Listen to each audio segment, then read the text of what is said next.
ओम श्री सद्गुरुवे नमः। ओम परम ब्रह्म परमात्मने नमः। प्रिय दर्शकों, परम वेद तत्व ज्ञान मार्ग चैनल पर आपका बहुत बहुत स्वागत है। आज कथा कहने के पहले आपको विषय बतला दूं कि किस विषय पर हम बोलने जा रहे हैं। तो आज का विषय है प्रवृत्ति मार्ग और निवृत्ति मार्ग।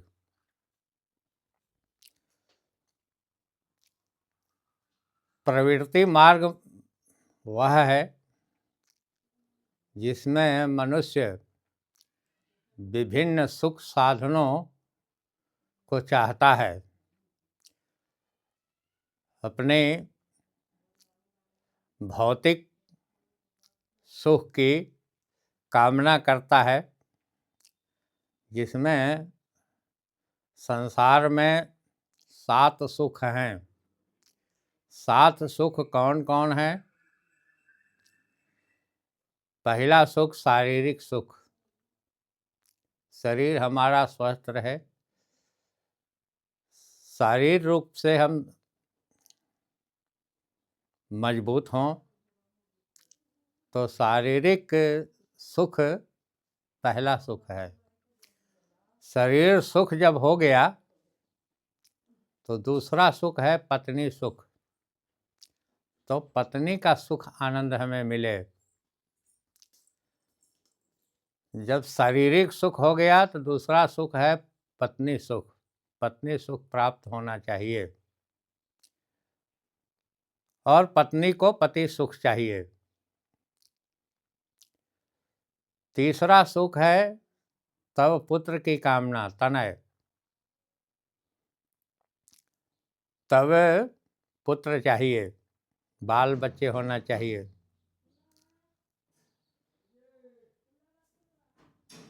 प्रथम सुख जो है शारीरिक सुख, दूसरा पत्नी सुख, तीसरा पुत्र सुख, तब धाम, तब घर चाहिए। सब भव्य भवन, भव्य भवन में सारी सुविधाएं चाहिए। सुंदर महल चाहिए, रहने के लिए आवास चाहिए। तनतीय तनय धाम, जब घर हो गया तब धरनी, तब पृथ्वी की कामना करते हैं। पृथ्वी चाहिए, जमीन चाहिए, खेती करने के लिए, उपज करने के लिए खेती की जरूरत है, तो धरती हमको चाहिए। तृतीय तनय धाम, फिर धरणी यानी पृथ्वी, तब धन चाहिए। तब धन हमको चाहिए, हमारी गणना धनवान में हो, करोड़ों अरबों रुपए हमारे बैंक बैलेंस रहें। जब ये 6 सुख प्राप्त हो गए तो 7वां सुख चाहिए इष्ट मित्र। हमारे मित्रता हो, मित्र भी हो, सगे संबंधी हो। ये 7 सुख के लिए मनुष्य प्रयत्नशील रहता है। ये 7 भौतिक सुख हैं जो यहाँ सांसारिक सुख में इसकी गणना होती है और संसार में मिलता है और संसार में ही छूटता है। गोस्वामी जी ने इसलिए लिया 7 सुख के बारे में कि तब न तीय तनय धाम धन धरणी मित्र सहित 7 सुख बरनी। ये 7 सुख जो है की कामना करते हैं सांसारिक लोग, ये प्रवृत्ति मार्ग है। अब चलते हैं आगे प्रवृत्ति मार्ग में। ये तो सुखों की गणना हो गई। अब चलते हैं पूजा की ओर। तो आज पूजा लोग कामना परक पूजा करते हैं। कोई मनोकामना लेके जाते हैं। अगर देवी मंदिर में जाते हैं तो वहाँ भी पूजा करते हैं देवी जी का, तो उसके बदले में उनको कुछ चाहिए, धन चाहिए। ये 7 सुख जिसमें कमी है उसकी लोग मांग करते हैं। कोई धन मांगता है, कोई पृथ्वी मांगता है, कोई भव्य भवन की मांग करता है, कोई पुत्र की कामना लेके जाता है। चाहे वह देवी की पूजा करें या राम की पूजा करें, विष्णु की पूजा करें, हनुमान जी की पूजा करें, लेकिन उनकी पूजा के उन्हें बदला चाहिए। हैं? उनको कुछ चाहिए, जो वो चाहते हैं, जो उनके मन में है, जो वो मांगते हैं पूजा करके, वह उनको चाहिए। ये वासनात्मक पूजाएं हैं। स्तुति करते हैं तो स्तुति में भी मांग रखते हैं। तो स्तुति में जब मांग रखते हैं तो ये सकाम पूजा हुआ।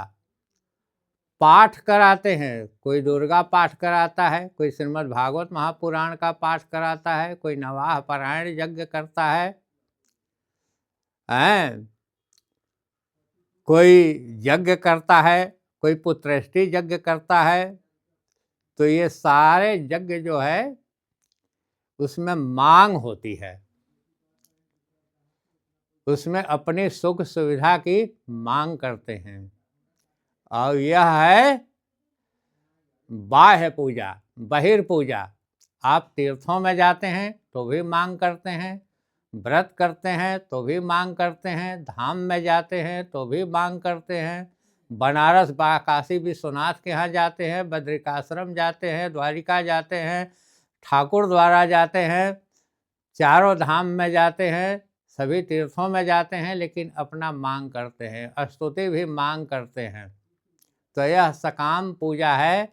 और यह बहिर्पूजा है, वह संसार से ही प्राप्त होता है, संसार में रखता है, रह जाता है। यह प्रवृत्ति मार्ग की पूजाएं भी है, बाहर की पूजा है, बाह्य पूजा। तो बाह्य पूजा में आपको सामग्री, धूप दीप नैवेद्य, यज्ञ हुए तो और बड़ी बड़ी सामग्री, पंडित जी उठते हैं, लिखते हैं सारा कच्चा चिट्ठा, 4,000, 5,000, 10,000, 20 लाख, 20,000, लाख, 2 लाख, 20 बड़ी यज्ञ हुआ तो 20 लाख, 50 लाख, करोड़, ये सब खर्चाएं होती है। ये प्रवृत्ति मार्ग की पूजाएं हैं, ये प्रवृत्ति मार्ग की कथाएं हैं। जब राम का जन्म हुआ, जब नर रूप में आए, प्रवृत्ति मार्ग में आए, तो जब 14 वर्ष के हुए तो उन्हें सभी यज्ञ तीर्थ और व्रत करने का इच्छा जागृत हुआ प्रवृत्ति मार्ग का, कि आखिर मानव जो है चाहते हैं सकाम पूजा, तो मैं भी करके देखूं कि आखिर इससे सुख शांति मिलती है कि नहीं। राजा दशरथ ने कहे अपने पिता से कि पिताजी, मुझे यज्ञ करने की इच्छा है, तीर्थ करने की इच्छा है, व्रत करने की इच्छा है। राजा दशरथ ने सुना, कहा कि मैं चक्रवर्ती राजा हूँ, किस चीज़ की कमी है, जितना हो राजकोष से आप धन ले लें और जप याग तीर्थ जितना जो इच्छा हो आप करें। राम जो है गए और धन संग्रह किए राजकोष से, और सारे तीर्थ यज्ञ पूजा को उन्होंने किया। यज्ञ पूजा के करने के बाद जो है, आने के बाद एक कमरा में उदासीन रहने लगे। और उदासीन जब रहने लगे तो बड़े लोगों का देखा देखी छोटे लोग भी करते हैं। महाजनो जेन गतस्य पंथा, जो बड़े लोग करते हैं उसका देखा देखी जो है छोटे लोग करते हैं। तो चारों भाई भी अलग अलग कमरा में रहने लगे और एकदम उदासीन रहने लगे। न भोजन ढंग से करें, न पानी जल से ग्रहण करें, और न ठीक से वार्तालाप करें। रनिवास में कोहराम मच गया कि भाई चौथे पन में जब राजा दशरथ का उम्र 60,000 वर्ष था, तो उस अवस्था में उन्होंने चारों पुत्रों को प्राप्त किया। ये क्या हो गया? राम जब से यज्ञ करके आया है तब से उदासीन रह रहा है, न भोजन अच्छा लग रहा है, न बातचीत भी झुझलापन के साथ करता है। क्या कारण है हमें समझ में नहीं आ रहा है। गुरु वशिष्ठ को बुलाना चाहिए। गुरु वशिष्ठ को बुलाया गया। गुरु वशिष्ठ को बुलाया गया और राम को बुलाए गुरु वशिष्ठ ने, और राम लक्ष्मण को बुलाए तो राम लक्ष्मण भरत शत्रुघ्न गुरु के चरणार बिंद में माथा टेके। गुरु ने आशीर्वाद दिया। गुरु वशिष्ठ ने पूछा, क्यों राम, जब से तुम यज्ञ तीरथ व्रत करके आए हो तब से उदासीन रह रहे हो। तुम्हारे शरीर पीले पड़ते जा रहे हैं। तुम्हारे देखा देखी चारों भाइयों की भी ये स्थिति, गंभीर स्थिति बनी हुई है। क्या बात है बताओ। गुरु वशिष्ठ के गुरु वशिष्ठ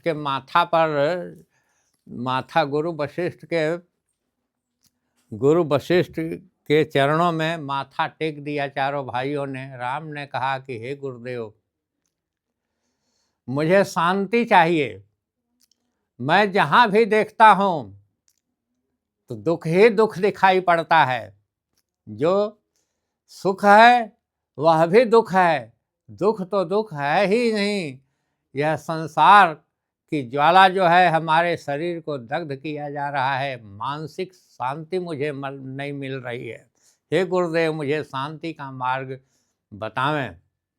मैंने यज्ञ किया, जब किया, तीर्थ किया, लेकिन मुझे शांति नहीं मिल रही है। मन अशांत है।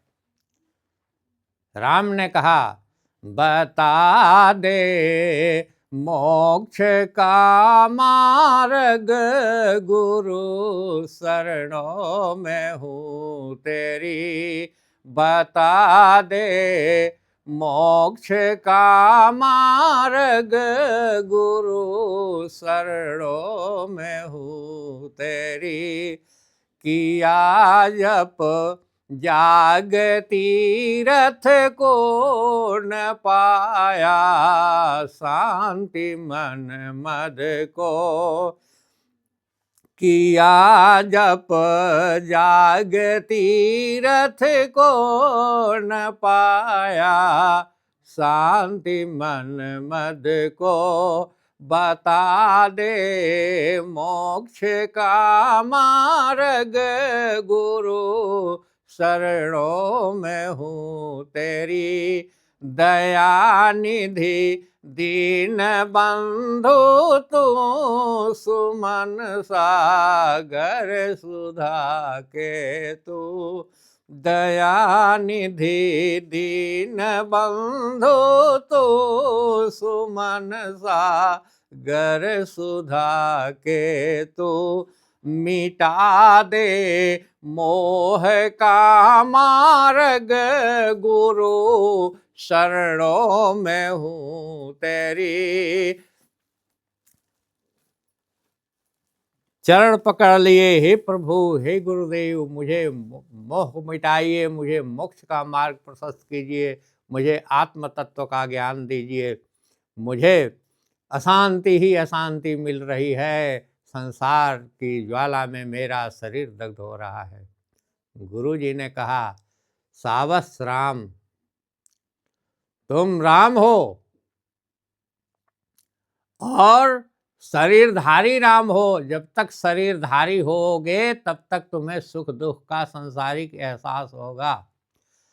जब तक शरीर है, चाहे जो भी शरीरधारी रहे हों, चाहे राम हो, चाहे कृष्ण हो, चाहे शिव हो, चाहे ब्रह्मा हो या विष्णु हो, जितने लोग शरीर धारण करके आए उन्हें सुख दुख का एहसास करना पड़ा। तुम भी तैयार हो, तुम्हें भी युद्ध करना होगा, तुम्हें सुख दुख से लड़ना होगा। रावण से तुम्हें युद्ध करना होगा। विष्णु शिव हुए, देवासुर संग्राम उन्हें करना पड़ा हैं। माताएं महाकाली, महालक्ष्मी, महासरस्वती, दुर्गा के रूप में उन्हें भी चंडमुंड से, दैत्यों से युद्ध करना पड़ा। और कृष्ण को भी युद्ध करना पड़ा, महाभारत का युद्ध देखना पड़ा, और उन्हें भी सारे अवतारवाद को देख लो, जितने अवतार हुए, 10 पूर्णावतार हुए और 14 खंडावतार हुए, कुल 24 अवतार हुए। जिस सारे अवतारियों को धर्म की स्थापना के लिए जूझना पड़ा, लड़ना पड़ा, अर्थात कहने का अभिप्राय कि संसारिक सुख दुख में सारे लोग आए। इसलिए तुम पुण्य ब्रह्म हो, लेकिन जब पूर्ण ब्रह्म बनोगे तो ये सारा दुख मिट जाएगा। तुम शरीरधारी जब तक रहोगे तुम्हें सुख दुख का एहसास होगा, पाप पुण्य सारे चीज़ों को देखना होगा, सारे चीज़ों का मुकाबला करना होगा। इसलिए जब तुम शरीरधारी से अनंग हो जाओगे, राम ब्रह्म चिन्मय अविनाशी सर्वरहित सब उर पूर्वासी, जब तुम बिनु पग चलय सुनय बिनु काना कर बिनु कर्म करय विधि नाना, आनन रहित सकल रस भोगी बिनु बानी बक्ता बड़ जोगी, तन बिनु परस नयन बिनु देखा चाहे घ्राण जिमि बासय सेखा। कहने का मतलब, हे राम, जब तक निराकार स्वरूप में आओगे तो तुम्हारी पूर्ण सत्ता, तुम हर कण कण में रमोगे, तभी यह सांसारिक सुख दुख तुम्हें मिटेगा। कर्म जो है इस संसार तक ही है, कर्म प्रधान विश्व करी राखा। जब तक विश्व है तब तक ही आपका कर्म विश्व के ऊपर उस विराट तक आप नहीं हो। जब तुम अनंग रूप, जब तुम आत्मज्ञान प्राप्त करोगे, ब्रह्म तत्व में विलीन होगे, तब तुम सुखी रहोगे। आप रामायण पढ़े, अन्य रामायण, विविध रामायण हैं, योग वशिष्ठ रामायण पढ़े, ये सब कथाएं आएगी। योग वशिष्ठ रामायण में राम और वशिष्ठ का अनेकों शंकाएं और समाधान की गई है। उससे आपको विशेष ज्ञान की जानकारी होगी, विशेष प्रवृत्ति मार्ग और निवृत्ति मार्ग की जानकारी होगी। कथा तो बहुत लंबी हो जाएगी प्रभु, लेकिन आगे की कथा, अब हम निवृत्ति मार्ग की ओर हम बढ़ते हैं। प्रवृत्ति मार्ग इतना ही से संक्षिप्त में आपको बताया। ये संसार से संबंधित प्रवृत्ति मार्ग है, संसार में ही मिलता है, संसार में ही रह जाता है। तो अब निवृत्ति मार्ग की हम बात करते हैं। निवृत्ति मार्ग में यह सांसारिक सुख तो मिलेगा ही, लेकिन पारलौकिक सुख भी मिलेगा। सांसारिक भोग तो अपने आप मिलता है। पूर्व जन्म कृतम कर्मा अग्रे अग्रे धावती, जो पूर्व जन्म का किया हुआ कर्म फल है वह आपको आगे आगे ले जाएगा। चाहे आप प्रयास करो अथवा प्रयास न करो, आपको मिलना ही मिलना है। तो आज निवृत्ति मार्ग में आपको पूजा करने कहीं जाना नहीं है, पाठ करने जाना नहीं है। आपके शरीर में पूजा हो रही, आपकी आत्मा पूजा कर रही है। आप बैठे हुए हैं, चल रहे हैं, फिर रहे हैं, आपकी पूजा हो रही है। आपकी आत्मा के अंदर पूजा पाठ यज्ञ हवन सब हो रहे हैं, लेकिन आपको यह एहसास नहीं है, आपको ज्ञान नहीं है। आप जान नहीं रहे हैं कि हमारे आत्मा के अंतर्गत पूजाएं हो रही है। हम उसके संबंध में अनौन हैं, नहीं जानते हैं। यह गुरु के निर्देश जब मिलेगा, गुरु की हथौड़ा जब पड़ेगी, गुरु जब बतलाएगा, तब आपको वह ज्ञान प्राप्त होगा, आत्मज्ञान प्राप्त होगा। आत्मदर्शन की ओर आप बढ़ेंगे, अध्यात्म की आप बढ़ेंगे। और सारा संसारिक वो अध्यात्म एक ऐसा चीज़ है, आपके शरीर के अंतर्गत जो पूजाएं हो रही है उस पूजा को देखें और आत्मज्ञान प्राप्त करें, ब्रह्म ज्ञान प्राप्त करें, ताकि आपका सांसारिक सुख के साथ साथ पारलौकिक सुख की भी प्राप्ति हो और आप अमृत प्रदान करें। आप निवृत्ति मार्ग से सब कुछ हासिल कर सकते हैं। आप प्रवृत्ति मार्ग से आप ऊपर उठें। प्रवृत्ति मार्ग आपने किया, ठीक है, लेकिन निवृत्ति मार्ग में बढ़ें, आप आगे बढ़ें और निवृत्ति मार्ग में आकर आप आगे का भी रास्ता साफ करें। निवृत्ति मार्ग निस्वार्थ है, कामना परक नहीं है। कर्मण्याधिकारस्तु मा फलेषु कदाचन। अगर कर्म भी करते हो प्रवृत्ति मार्ग में, अगर आप निष्काम भावना से कोई काम करते हैं तो वह निवृत्ति मार्ग में प्रवेश कर जाते हैं, और निवृत्ति मार्ग ही सर्वोपरि है। उससे आपका सद्गति ही नहीं अमरत्व प्राप्त होगा। आपको जन्म मृत्यु से छुटकारा मिलेगी और आप सदा सदा के लिए इस संसार सागर से पार कर जाएंगे। आज मैं इन्हीं शब्दों के साथ अपनी कथा को पूर्ण विराम देता हूँ और आपसे आग्रह करता हूँ कि हमारी कथा अगर अच्छी लगे तो आज आप इसे सब्सक्राइब करें, लाइक करें, शेयर करें और बेल आइकन घंटी को बजाएं ताकि मैं आगे भी कथा कह सकूं। जय परमपिता परमेश्वर की जय।